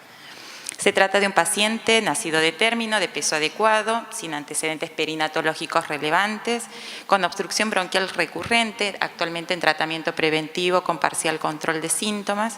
La madre nos cuenta que en mayo aproximadamente de este año consultó con el otorrino que le diagnosticó hipertrofia de amígdalas y le indicó spray nasal una vez por día. Como antecedentes familiares, el papá tiene 39 años, es obeso, es roncador, la mamá 38 años, asmática y un hermano de 10 años sano.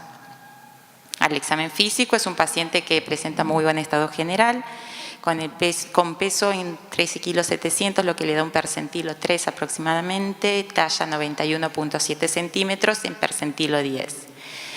Al examen físico lo que se registra en la historia clínica es facies adenoidea, hipertrofia de amígdalas grado 3, rinorrea posterior.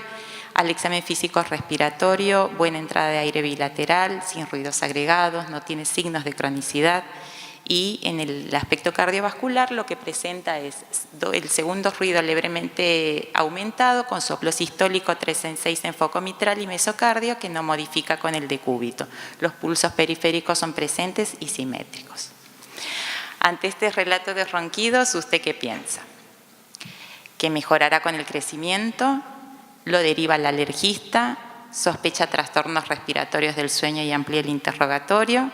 ¿Indica levantar la cabecera de la cama y dormir con varias almohadas o cambia la mometasona nasal por fluticasona nasal? Bueno, pueden votar. Vamos a ver. Yo no sé si se escucha bien. Perfecto. Ah, ¿sí? Por ahí me alejo y... No, perfecto. Es como el retorno, ¿viste? A ver. Muy bien. Bueno, por supuesto, la respuesta correcta. A ver si... Bueno, la respuesta correcta es sospecha trastornos respiratorios del sueño y amplía el interrogatorio. Los cambios posicionales, sin tener muchas veces, acá estamos en una etapa inicial donde solamente nos refirió a la mamá ronquidos, por lo cual no conocemos bien la gravedad o qué es lo que le está pasando a este paciente, por lo cual tenemos que ampliar el interrogatorio para saber qué otra conducta podemos tomar, ¿no? Y los cambios posicionales no siempre mejoran estos eventos. Bueno, para introducirnos un poco en lo que son los trastornos respiratorios del sueño en pediatría, es importante destacar sobre todo que el sueño cumple un rol fundamental en el desarrollo infantil. Acá se dan variaciones neurofisiológicas que se van a encargar de mantener la estabilidad de la vía aérea, sobre todo durante el sueño, teniendo en cuenta que ocurren fenómenos tanto a nivel funcional como anatómico, también son estas causas las que lo predisponen a los chicos a tener trastornos respiratorios en pediatría, por eso es un problema frecuente. La prevalencia estimada de roncadores habituales es del 15%, ya en los últimos 10 años aproximadamente distintos grupos de investigación han reportado esta prevalencia, como así también la prevalencia de la apnea obstructiva del sueño, que es entre el 1 al 5%. Estos cambios por ahí, estas variaciones en la prevalencia entre los distintos grupos de investigación, más que nada están relacionadas por las diferentes características que tiene la población y también por los criterios diagnósticos que utilizan. Pero lo que tradicionalmente se conoce es que la prevalencia es entre el 1 al 5% y sobre todo con un pico de incidencia entre los 2 y los 8 años de edad. ¿Por qué es importante esto en la consulta pediátrica? Me parece importante remarcar que esto no tenemos que olvidar que tiene consecuencias directas, sobre todo a nivel neurocognitivo, metabólico, cardiovascular y que afecta la calidad de vida tanto del chico como de la familia. Entonces, ¿cómo los definimos? ¿No? Me parece importante que tengamos presente que los trastornos respiratorios obstructivos del sueño constituyen un síndrome, ¿sí? Es un síndrome caracterizado por ronquidos y esfuerzo respiratorio que es secundario a un aumento de resistencia de la vía aérea superior y el colapso faríngeo que va a poner de manifiesto la disfunción de la vía aérea durante el sueño. Bueno, lo que ocurre acá es que cuando el aire ingresa por la vía aérea, en la vía aérea si encuentra una resistencia como por ejemplo la hipertrofia de amígdalas o adenoides, la presión negativa intraluminal que se tiene que hacer durante la inspiración tiene que ser mayor. Y durante el sueño los músculos tienen un tono disminuido y esto va a llevar al colapso parcial, muchas veces determinando las hipopneas, un colapso total determinando las apneas. Esto por eso les quería representar acá en este gráfico. En el gráfico lo que vemos es que los trastornos respiratorios obstructivos del sueño constituyen un espectro de entidades clínicas, ¿sí? Donde tenemos el ronquido primario hasta en un extremo del espectro hasta el SAOS propiamente dicho en el otro extremo. El roncador primario es aquel paciente que ronca, que no tiene alteraciones en el intercambio gaseoso, que no se pueden registrar apneas ni hipopneas. Y el SAOS propiamente dicho es el paciente que presenta apneas, hipopneas, alteraciones del intercambio gaseoso y también fraccionamiento del sueño. En el medio encontramos el síndrome de aumento de la resistencia a la vía aérea superior y también el síndrome de hipoventilación obstructiva, que es mucho más frecuente en los pacientes adultos.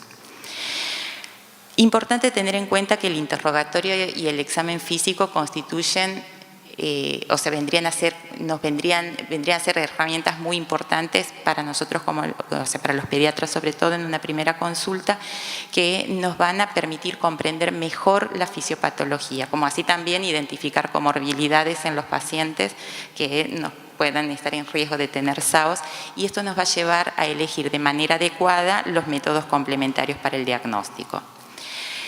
Con respecto al interrogatorio, muchas veces tendemos a quedarnos con el ronquido. En la primera consulta, por lo general, lo que preguntamos, le preguntamos a los padres si ronca y ellos nos dicen sí o no. O sea, nos estamos quedando con la mitad de la información.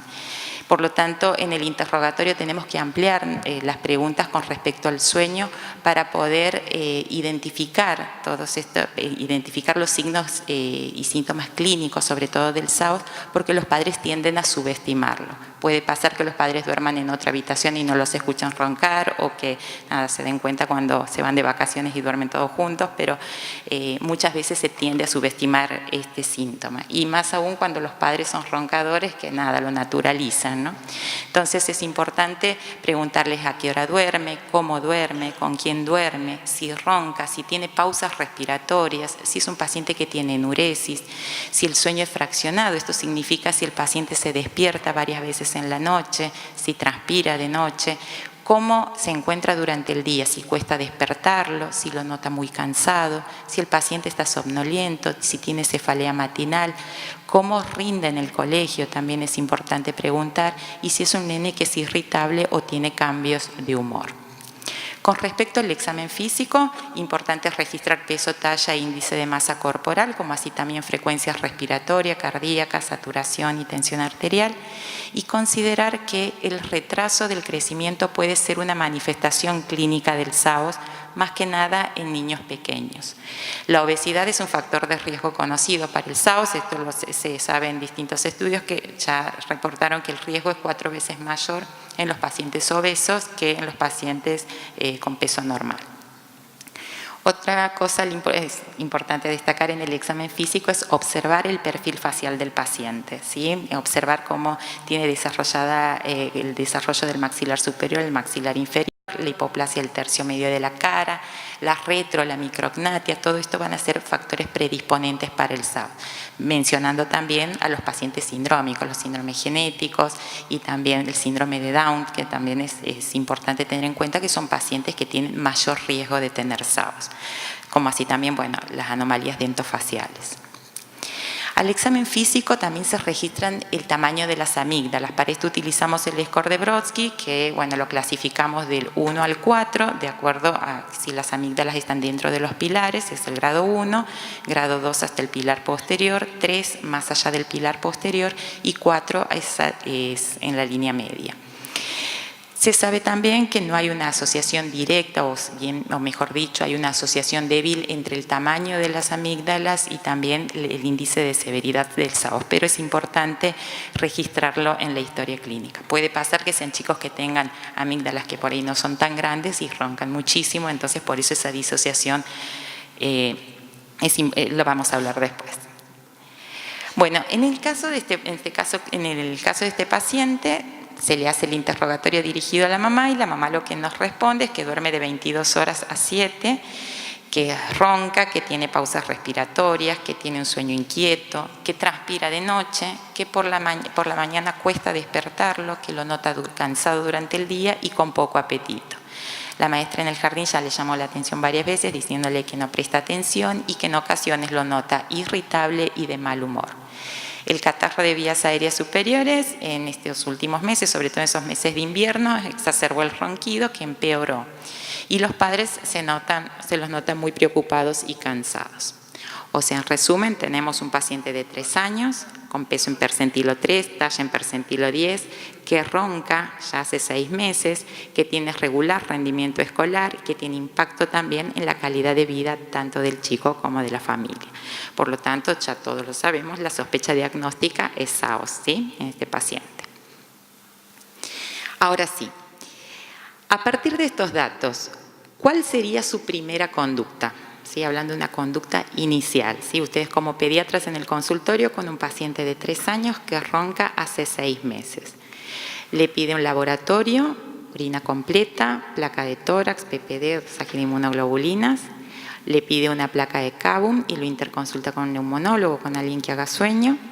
Agrega antileucotrienos al spray nasal, aumenta la dosis del spray nasal o le indica una cirugía como primera instancia. Ahora sí.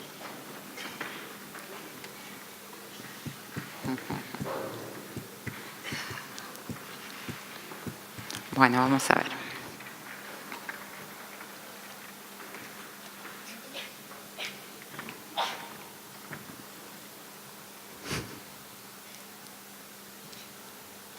Bueno, la opción 1, 24%, 47% la 2 y 29% la 4.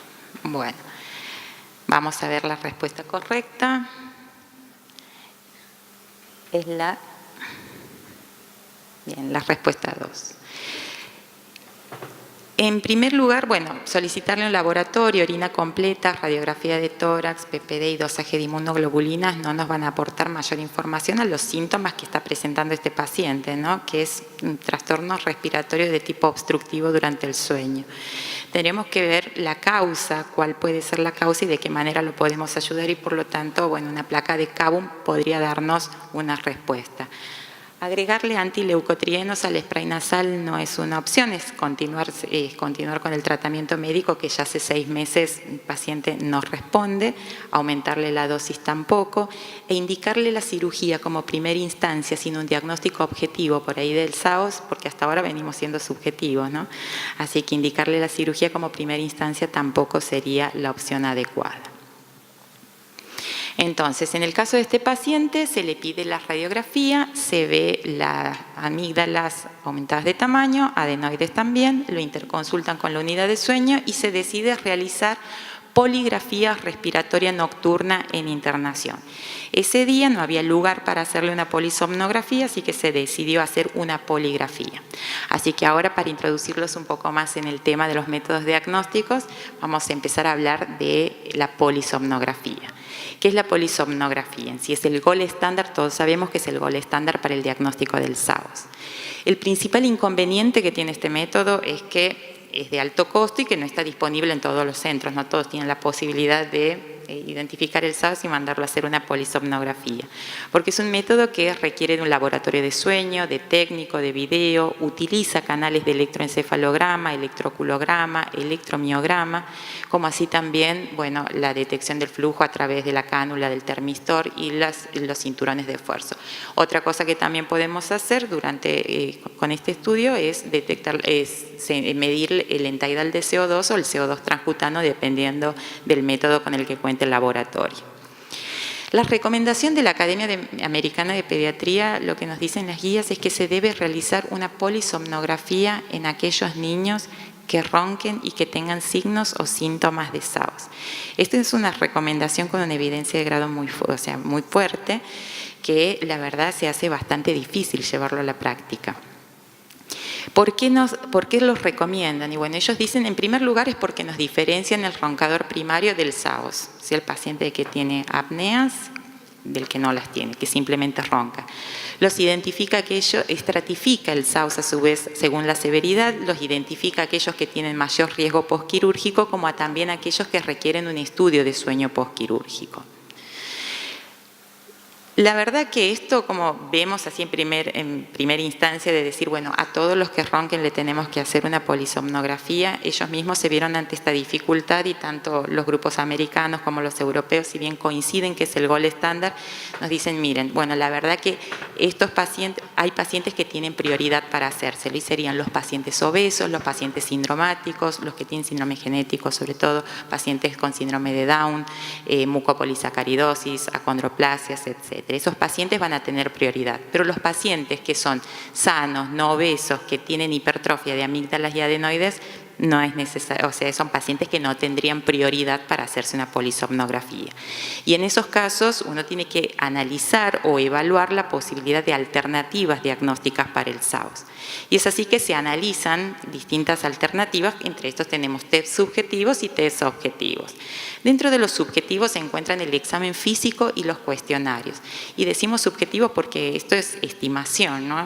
Es el examen físico, el tamaño de las amígdalas, como les decía recién, se ha visto que no hay una correlación directa entre tamaño de amígdalas e índice de severidad de SAOS. Y lo que se ha estudiado también y se ha publicado es que tienen una baja sensibilidad y especificidad para esto.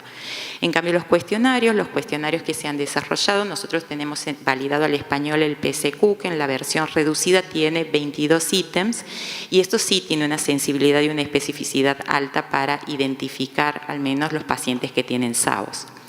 Con respecto a los test objetivos, la radiografía de Cabo nos puede ayudar, pero esto tiene, si bien es sensible, es muy poco específica, por lo mismo que les explicaba hace un ratito. Y con respecto a los test objetivos que se hacen durante el sueño, la oximetría y la poligrafía respiratoria son las que han cobrado mayor relevancia en este último tiempo. Con respecto a la oximetría nocturna, aparentemente podría ser la solución, ¿no? Pero o sea, más que nada por lo que es mucho más barato, es mucho más accesible que la polisomnografía. Pero por ahí esto es un poco en teoría el ser accesible, porque la oximetría nocturna requiere de un equipamiento adecuado, es un oxímetro de pulso que permita bajar los datos, procesarlos, analizarlos e interpretarlos también por un especialista en sueño, ¿no? Esto tiene un valor predictivo positivo. La oximetría nocturna nos permite identificar sobre todo el SAOS moderado severo, ¿sí? Eso tiene un valor predictivo positivo del 97%. Y esto nos habla también a su vez de su baja sensibilidad, sobre todo para el SAOS leve, ¿sí? Por lo tanto, si una oximetría nocturna es normal, eso no nos va a descartar el SAOS, ¿sí? En ese caso tenemos que hacer la polisomnografía completa.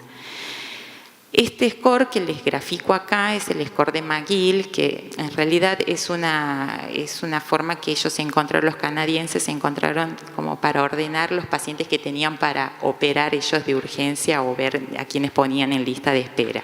Y ellos definen a la oximetría patológica, se define a la oximetría patológica en sí como la caída de la saturación, o sea, te identifican 3 o más clústeres de desaturación. Clúster le llamamos estos racimos de desaturación, los racimos estos de desaturaciones que muestran caídas en la saturación aproximadamente el 4%, con al menos 3 caídas de menores a 90%. Estos pacientes que tenían caídas de la saturación por debajo del 90% entraban en una lista de espera de cirugía. Los que iban por debajo del 85% se operaban en forma temprana y los que tenían caídas de la saturación menores al 80% son los que se operaban de manera urgente. Así que esto de alguna manera podría ser útil ante no tener la posibilidad de estudiarlos con polisomnografía. La oximetría nocturna podría ser importante para identificar sobre todo a los pacientes graves. La poligrafía respiratoria se diferencia de la polisomnografía en que no utiliza canales de electroencefalograma. Esto va a estudiar sobre todo parámetros cardiorrespiratorios, nos va a permitir identificar el flujo nasal a través de cánulo termistor, los cinturones, las bandas torácicas y abdominales nos van a permitir determinar el esfuerzo, y lo importante de esto es saber que tiene una sensibilidad y una especificidad muy alta para el diagnóstico del SAUS en pediatría, sobre todo realizada por especialistas, ¿no?, que pueden interpretarlo. Y esta es la diferencia en cómo los estudios de sueño nos pueden categorizar el SAUS, es decir, esto es lo que nos va a dar un diagnóstico objetivo del SAUS. Tanto la polisomnografía como la poligrafía nos permite identificar estos eventos y calcular un índice. Cuando tenemos un índice de 1 a 4 es lo que consideramos SAUS leve, el SAUS moderado es de 5 a 10 y más de 10 es severo. Con respecto al tratamiento, 2 palabras nada más, saber que el tratamiento de estos pacientes que tienen hipertrofia de amígdalas, o sea, el tratamiento de la primera línea puede ser es quirúrgico, y cuando no tienen opciones quirúrgicas, el paciente tiene que recibir presión positiva en la vía aérea, como el CPAP, ¿sí?, ventilación no invasiva. Con respecto al tratamiento quirúrgico, la adenocrectomía o la amigdalectomía es la primera línea de tratamiento con una muy baja tasa de complicaciones mayores, el 93% cursa sin complicaciones, y lo importante de esto es saber que si tenemos un estudio previo y el paciente tiene un índice muy alto, ya es un predictor negativo para saber que el SAUS se va a resolver completamente. Bueno, siguiendo con el caso clínico, lo que les quería graficar acá es que este paciente se hizo una poligrafía respiratoria durante el sueño, y así es como nosotros observamos la poligrafía respiratoria. Vemos el flujo, el esfuerzo, la saturación. La ausencia de flujo, que acá quedó marcada con la apnea, ¿sí?, la ausencia de flujo es lo que definimos como apnea y decimos que es obstructiva porque aumenta el esfuerzo respiratorio. Y esta es la caída de saturación que vemos acá muy marcada. El informe de la poligrafía de este paciente nos dice que tiene un índice de 28, o sea, como dijimos, hasta más de 10 era severo, severamente aumentado para edad. Y acá lo que llama la atención es la saturación, que promedio es 95, con una mínima de 65%, y el tiempo de saturación por debajo de 90 del 4,5%. O sea que como conclusión tenemos un SAUS severo asociado a hipoxemia. Bueno, acá tenemos otra pregunta. No tenemos turno para cirugía. ¿Cuál conducta le parece más apropiada para este paciente? Lo deja internado para observación, lleva mucho tiempo así, seguimiento ambulatorio con pautas de alarma hasta fecha quirúrgica, lo interna y le indica una oximetría, lo interna y le indica CPAP, o lo interna y le administra oxígeno suplementario.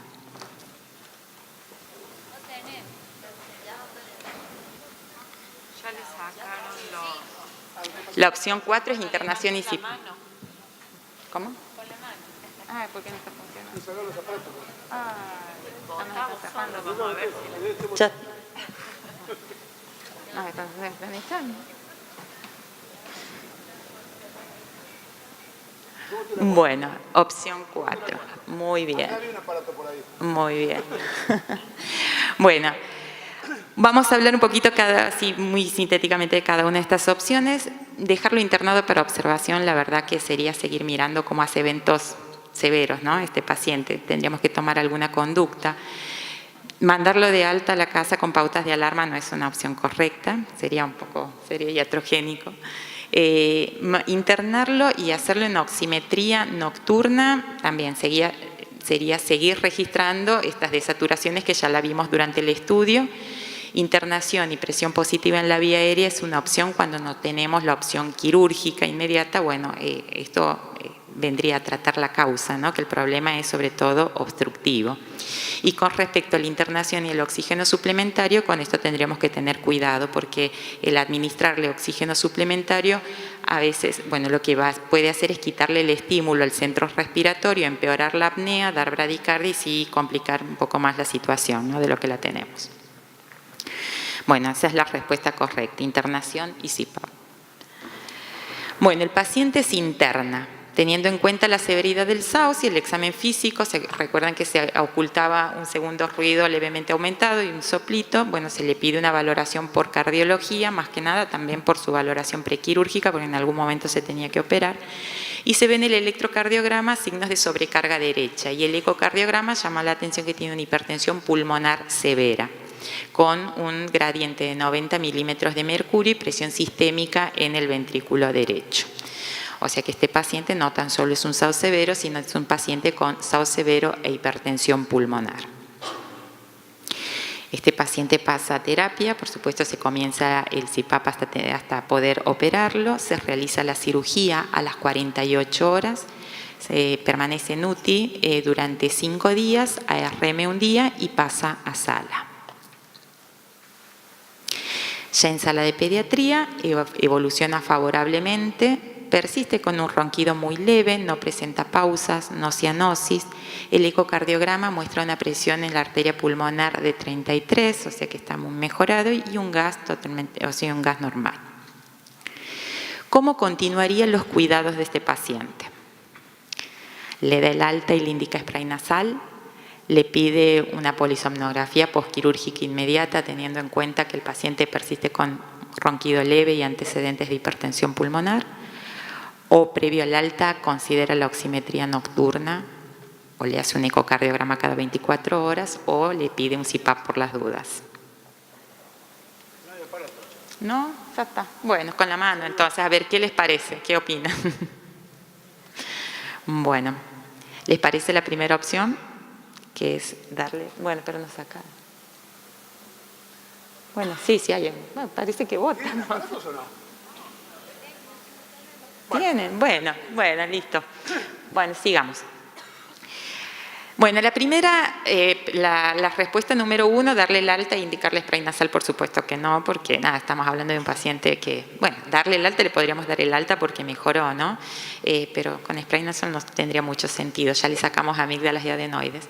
El estudio del sueño posquirúrgico inmediato no es una indicación, el estudio del sueño posquirúrgico inmediato no es una indicación, en realidad por el componente inflamatorio y demás, por lo que se espera entre 4 o 6 semanas para hacerlo, para poder ver si mejoró o no mejoró ese índice. Con respecto a la opción 3, previo al alta, considerar una oximetría nocturna, esta sería la opción correcta, teniendo en cuenta sobre todo la oximetría previa que teníamos, y después de haber resuelto, o sea, después de haberlo operado y ver que mejoró mucho clínicamente, asegurarnos darle el alta con una oximetría por lo menos aceptable, ¿no?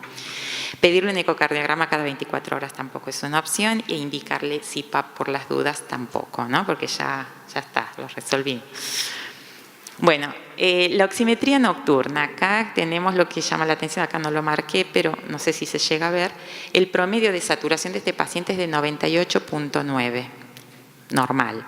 La saturación más baja que tuvo fue de 94, que es esta que se ve acá apenas. ¿Sí? Y por lo tanto la saturación menor a 90%, 0%. Así que es una oximetría normal. Con esto uno ya puede mandarlo a la casa tranquilamente, ¿no? Finalmente, el paciente egresa con esta oximetría normal, con hipertensión pulmonar resuelta, se le hace un polisomnográfico al mes de la cirugía y el índice que tiene es de 4,4, es un SAUS leve, ¿sí? Que bueno, frente al SAUS con un índice de 28 lo consideraríamos prácticamente curado. Pero lo importante de esto a tener en cuenta es que si bien es un SAUS leve, tenemos que continuarlo evolutivamente para ver si necesitamos tomar otras medidas, como por ejemplo la ventilación con presión positiva. Bueno, como mensaje final quería transmitirles que, bueno, si bien los trastornos respiratorios del sueño se habla muy poco, son muy frecuentes en pediatría, no tenemos que subestimar el ronquido. que el control de salud, quería transmitirles esto también, que durante el control de salud es muy importante evaluar las características del sueño y la presencia de ronquidos, pero ir más allá con el interrogatorio, no quedarnos con que si uno les pregunta a los padres ronca y nos dicen que no, quedarnos ahí, no, tenemos que ir un poco más allá, por eso este mensaje. Bueno, la anamnesis y el examen físico orientan al diagnóstico del SAOS, tener un alto índice de sospecha teniendo en cuenta el impacto que esto tiene, sobre todo a nivel neurocognitivo, metabólico y cardiovascular, como en el caso de este paciente, ¿no?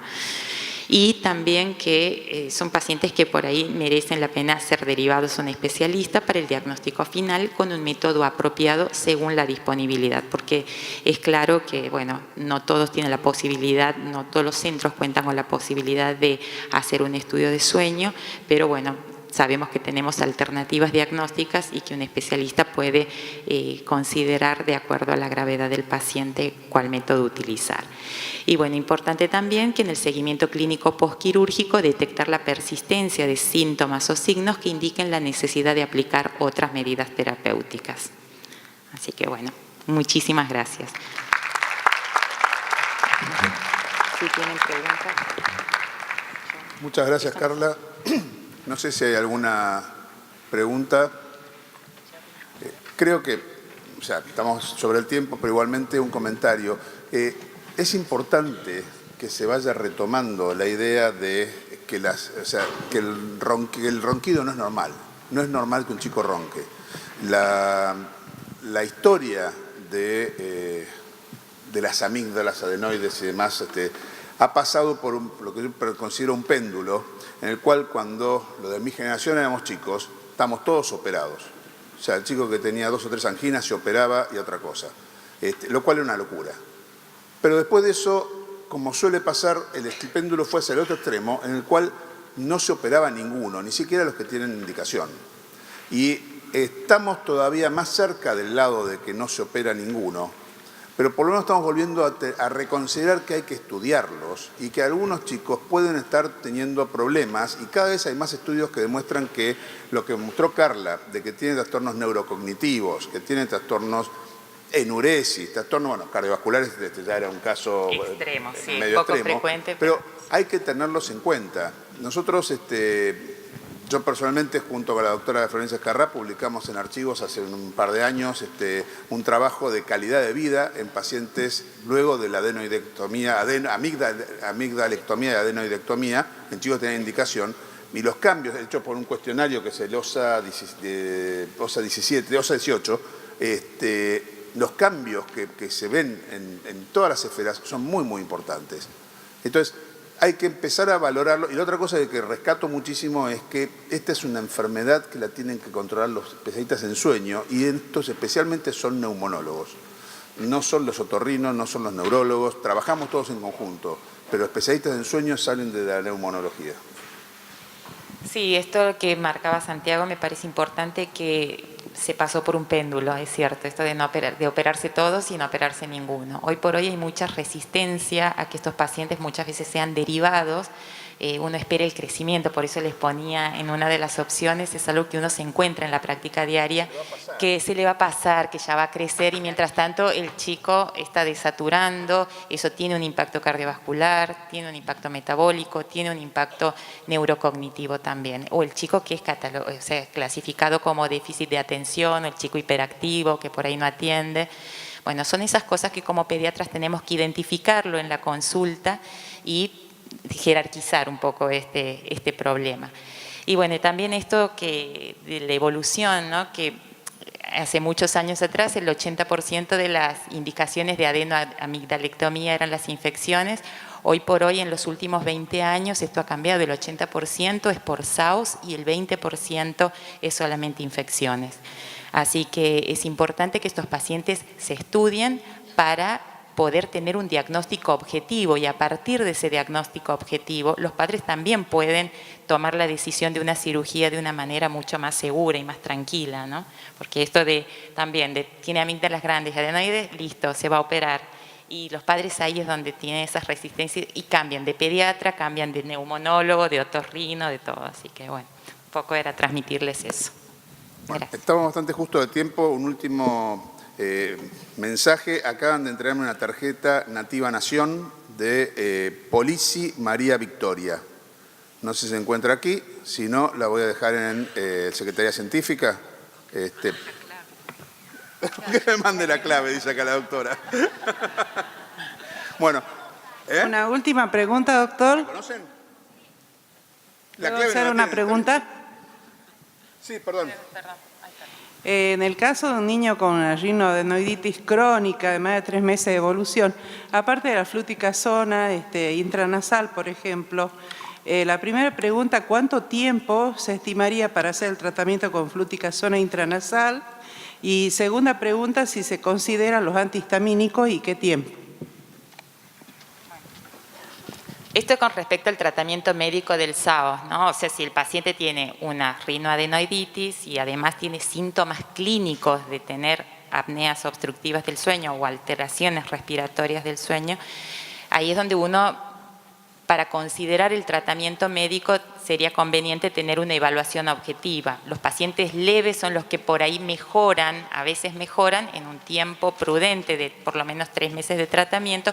No hay un tiempo estipulado de decir, bueno, son 3 meses, 6 meses, así. Pero bueno, uno le da una opción al tratamiento médico, ya sea con spray nasal o en algunos casos los antileucotrienos, pero es importante tener una evaluación, como les decía, objetiva. Si es algo leve, el tratamiento médico puede funcionar. Si es algo moderado, severo, y así pasa el tiempo, tratamientos y demás, el tratamiento, como les decía, en la primera línea es quirúrgica.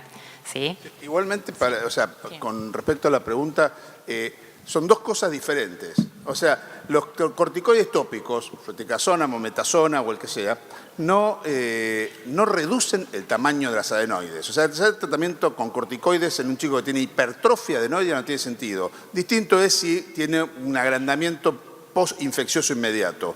Con lo cual, si es una rinoadenoiditis, puede ser un tratamiento médico, a lo mejor lleva antibióticos, a lo mejor no, a lo mejor lleva medicación tópica. Ahora, si es un chico que tiene hipertrofia adenoidea con obstrucción de la luz, ese chico darle las gotitas o el tratamiento tópico es solamente tirar la pelota para adelante. ¿Puedo hacer la última? Sí, cómo no. Felicitaciones, doctora, por la exposición. Mi inquietud es la siguiente. Yo estoy en una ciudad del interior de provincia de Buenos Aires, a 300 kilómetros de capital. El polisomno es imposible realizar en la mayoría de los casos. Entonces, mi inquietud es la siguiente. En un paciente que uno tiene roncador, que tiene la sospecha por interrogatorio, que hace una apnea obstructiva, que puede utilizarse la filmación y la grabación del sueño más saturometría de pulso, y obviamente la saturometría de pulso se hace bajo control en general o del médico que está de guardia o una enfermera especializada, y con esos patrones tomar una determinación quirúrgica. Muy buena pregunta. La verdad que sí, es una situación que, bueno, pasa la mayoría. Con respecto al tema de los videos, es una herramienta muy importante que muchas veces a nosotros nos llegan los pacientes ya que, nada, con mirar el video uno dice la verdad, es terrible lo que hacen a veces. Y sí, no, les digo, la verdad es algo que es muy sensible y específico también, pero sobre todo para los pacientes severos, ¿no? Con respecto a la oximetría que se hace, la oximetría del sueño, justamente es con un aparato que no es el oxímetro del dedo, sino el oxímetro que tenga onda de pulso. Se lo puede hacer de manera ambulatoria también, pero siempre y cuando estos datos sean procesados y analizados, pero de una manera adecuada. No todos los oxímetros, por ahí uno puede bajar los datos, procesarlos así tal cual se los mostré en la oximetría nocturna que tenía. Por eso, si bien es un método accesible, de bajo costo, tiene estas limitaciones a veces, pero la oximetría nos ayudaría muchísimo a poder definir qué pacientes se tienen que operar y en qué tiempo también, ¿sí? Yo a eso quiero hacer un comentario, que me disculpe Carla, realmente, o sea, la charla fue excelente. Ahora, hay un mundo ideal y hay un mundo real. Y la realidad es que yo no creo que ni el 50% de los chicos que tienen realmente síndrome de apnea obstructiva del sueño por obstrucción y que van a cirugía, no creo que el 50% tengan hecho un polisomnograma. O sea que la mayoría de los casos, la filmación, ver al chico cómo duerme, el esfuerzo que tiene, que transpira, que se mueve, que no llega a dormirse porque se ahoga, muchas veces sin necesidad de tener una saturometría alcanza para hacer una indicación de cirugía. Uno se da cuenta que el chico va a mejorar muchísimo y realmente si uno no tiene acceso a los mejores métodos diagnósticos, y bueno, hay que trabajar con lo que se tiene. Hay un mundo ideal que indudablemente es lo que mostró Carla y que ojalá algún día podamos llegar a tener acceso a todo eso y a esta declaración de alguna forma de la doctora Marcus de que todo chico que ronca debería tener un polisomnograma, pero realmente creo que estamos muy lejos de eso y hay que seguir haciendo las cosas bien para nuestros pacientes. Sí, y la valoración prequirúrgica adecuada, porque eso que no nos pase como pasó con este paciente, que fue prácticamente hasta casual, podríamos decir, un hallazgo de decir, bueno, porque un paciente que tranquilamente se podría haber operado con semejante hipertensión pulmonar y hubiese sido catastrófico. Pasó de ser un hallazgo a ser una urgencia. A ser una urgencia, tal cual. Entonces, esas son las cosas que por ahí en una valoración uno tiene que tener presente, el impacto que tienen otras cosas. Así que sí. Le agradezco la respuesta, aparte de ser tranquilizadora la respuesta. Hay una pregunta más acá. No, por favor.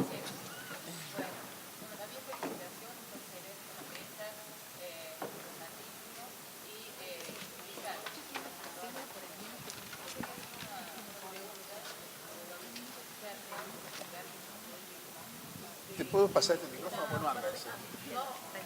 Más fuerte. Pásate aquel, si no.